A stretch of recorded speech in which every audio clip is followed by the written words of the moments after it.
ఈ టీడీఎస్ అనేది మన మున్సిపాలిటీ వాటర్ ఉంటాయి కదా, ఆ మున్సిపాలిటీ వాటర్లో టీడీఎస్ ఉండేది 600 నుంచి 700 ఉంటాయి.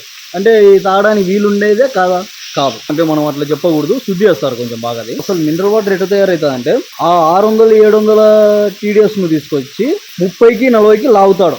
ఇప్పుడు ఆ మిషన్లలో ఎక్కువ ఉండేది ఏంటంటే మన ఏర్లలో ఇసుక ఉంటుంది కదా, ఆ ఇసుకలో చిన్న చిన్న రాళ్ళు ఉంటాయి. ఇంకోటి ఏంటంటే టెంకాయ చిప్ప బొగ్గు ఉంటుంది కదా, ఆ బొగ్గు కూడా యూజ్ చేస్తారు. వీటి వల్ల ప్యూరిఫై అవుతుంది వాటర్. 600-700 ఉండేది వీటి వల్ల 20-30కి వస్తుంది. అది మంచి మాత్రమే తీసుకొని వస్తాయి. ఆ మంచి మన మినరల్ వాటర్ తయారవుతాయి. చెడులన్నీ పక్కన పోతుంటాయి. మనం మినరల్ వాటర్ ప్లాంట్ల దగ్గర ఎక్కువ చూసింటాం, ఎక్కువ మొత్తంలో నీళ్ళు పోతుంటాయి.